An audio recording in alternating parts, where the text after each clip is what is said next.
of mind is she in at the beginning of the season? It's summer, and it's 3 or 2.5 months after she saw her dad get killed in front of her, which is not a great thing to have happen to you. And she is sort of struggling with the idea that she feels like she can't grieve him, and she hasn't properly grieved him because of who he was at the end of his life, such a bad person and so morally wrong, and he was a murderer. She feels like she can't fully grieve him or miss him, because that would make her a bad person. So that's really sad because she still has all these, memories of him being a good father to her growing up. And so I think it's a little heartbreaking to see her deal with that, but Jughead's really there for her in that situation, and I think she's really just going to lean on her friends. She can't trust too many people.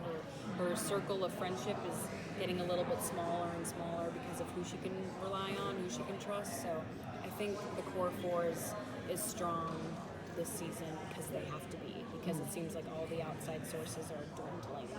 How is her relationship with Charles? Like, talk about that a little bit more, because it's interesting. I mean, well, one, it has to be completely awkward for her and Jughead to share a brother. Yeah.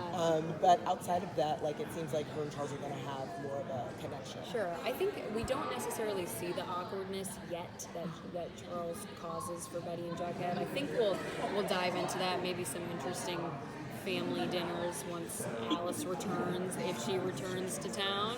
I think it's going to be a super interesting thing to explore, clearly. But Betty is helping Charles at the FBI, doing what she can to figure out where Edgar is, how to track down Alice. They're definitely working together, and I think she knows she can trust him as well because he is family, and he cares for Alice too. So I think that's one more ally on our side that she can actually trust. He's not a villain. He's not looking for anything else. It's not another chick situation. It's the real deal. Speaking of that, Riverdale is full of shocking moments, but I don't think many people saw the Alice reveal that she's working with the FBI coming. Did you see That's that? because Machen's a great actress. Also, none of us knew until the end. Were you just as shocked as we were? Was I? I feel like I kind of knew on some level because I know that Alice wouldn't have done that to Betty. Alice and Betty have such a complicated relationship, obviously, but it's one of my favorite relationships on the show, mostly because I love Machen so much, and she's like a mother to me in a way, but she and I really love Alice and Betty's relationship, and I think Betty's going to do everything in her power to try and get Alice home. Even though she feels a little betrayed by the fact that Alice kept this huge thing from her, she knows it was for her own safety and for a greater cause of stopping the farm, stopping Edgar. So I think there's some reparations to be made between the two of them, but I hope that they can because I really love their little mom and daughter duo. Are there going to be any lingering effects on Betty from her time at the farm? Because there was a lot of hypnosis and mind manipulation. Is some of that going to continue to haunt her this season? I think it's haunting Cheryl. Okay. That's because her dead brother's in her basement. But I think Betty bounces back pretty quickly considering what happens to her. So I think, although yes, she did deal with the hypnosis, I think she's recovered and moving on as best as she can. I think you see Cheryl's a little weaker, and well, that's rude to say, but she is.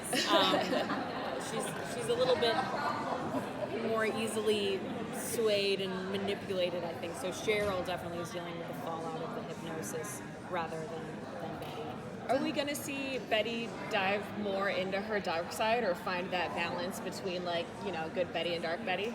I think it was interesting the first 2 seasons because Dark Betty was this physical manifestation of darkness that a human has, and now it's sort of evolved into she's accepted that she has a dark side. Everyone has a dark side, and so now it's not really like this costume that she has to put on. It's just like a part of herself. So I think you do see her when she was shoving Evelyn up against a locker, that was part of that sort of darkness and that like it can kind of switch a little bit. She can get fired up, but I think that's what that is. You know, it's not like a dark Betty or good Betty anymore. It's just sort of Betty. Are there any lights moments? Are there any lighter moments this season that you're looking forward to? Are there any what moments? Lighter moments. So whether it's Like Carly's prom. wedding. Yeah. Well, there is a Halloween episode, which is going to be fun, but I'm sure someone will die in it. Because why wouldn't that happen? Or maybe not. I don't know. But I think it's going to be fun to see them experience the high school senior year and graduate. And Betty get her diploma. I just think that's going to be really, really sweet. Yeah. Thanks, guys. you. Thank you.